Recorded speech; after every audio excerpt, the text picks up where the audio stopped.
The Atlas moth is not rare, but it feels unreal. When encountered for the first time, most people assume it cannot be an insect. Its wings are too large, its presence too calm, its patterns too deliberate. Yet this moth exists, quietly dominating the upper tier of the insect world by size alone. Atlas moths belong to the family Saturniidae, a group known as giant silk moths. Within this family, Atlas moths stand near the top, with wingspans reaching up to 25 to 30 centimeters.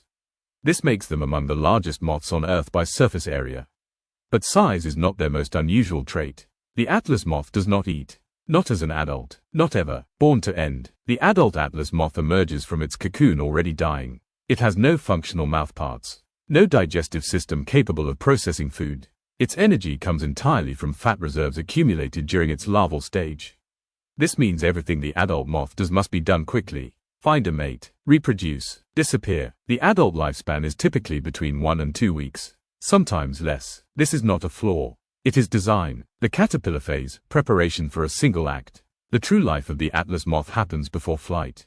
As a caterpillar, it is large, pale green, and covered in waxy spines that resemble coral or sea growths. These structures help deter predators and regulate moisture. During this phase, the caterpillar eats constantly. Leaves from citrus trees, cinnamon, guava, and other tropical plants become fuel. Every bite is stored energy. Every gram of fat is future movement. The caterpillar's goal is not survival in the long term. It is accumulation. Once it reaches maximum size, it spins a cocoon made of coarse silk.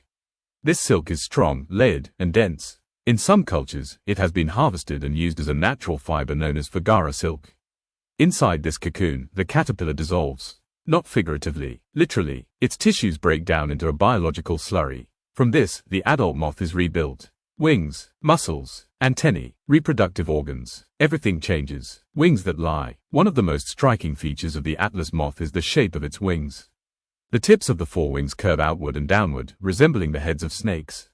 This is not coincidence. When disturbed, the moth flicks its wings slowly, mimicking the motion of a snake preparing to strike.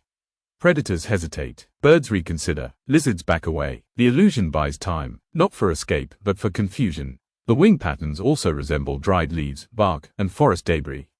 When resting, the moth becomes part of the environment. Stillness completes the disguise. Flight without urgency. Atlas moths can fly, but they do not do so often. Flight is expensive. Every wing beat burns stored energy that cannot be replaced. When they do fly, it is heavy and slow. More glide than sprint, more presence than speed. They are not running from death. They are walking toward purpose. Reproduction is the final act. Male Atlas moths have enormous feathery antennae. These structures are packed with sensory receptors capable of detecting pheromones released by females from kilometers away. Once a female emerges, she releases these chemical signals into the air. Males follow invisible trails across forests, guided by scent alone. When mating occurs, it can last hours. After laying eggs, the female dies soon after. The male follows not long after. There is no second cycle, no repetition. One performance. Curtain down. Geographic range and habitat. Atlas moths are found across Southeast Asia, including India, China, Thailand, Malaysia, Indonesia, and parts of the Philippines.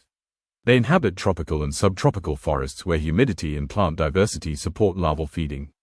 They prefer dense foliage and quiet environments. Light pollution disrupts the natural rhythms. Habitat destruction reduces available host plants. Despite their size, they are vulnerable. Cultural impact. The Atlas moth has appeared in art, mythology, and symbolism across Asia. Its wings are sometimes associated with maps, giving rise to the name Atlas, referencing both the Titan of Greek mythology and the appearance of global shapes on its wings. In modern times, it has become a symbol of fleeting beauty. A reminder that magnitude does not equal longevity. Evolutionary trade-offs. Why abandon feeding as an adult? Because feeding requires structures, time, and exposure to predators. By eliminating the need to eat, Atlas moths reduce complexity and risk. Their entire adult existence is streamlined. Reproduce efficiently. Avoid unnecessary movement. End quickly. In evolutionary terms, this strategy works. The species persists. Ecological role. As caterpillars, Atlas moths influence plant growth and leaf turnover. As adults, they serve as prey for nocturnal predators, transferring energy up the food chain. Their silk cocoons contribute organic material to forest floors when abandoned. They are temporary, but not insignificant. A different definition of power. The Atlas moth challenges common ideas of dominance. It does not fight. It does not hunt. It does not conquer territory. It exists fully, briefly, and precisely. No backups, no retries. Everything it is meant to do happens once. That is its strength. The Atlas moth does not survive by lasting longer than others. It survives by being unforgettable.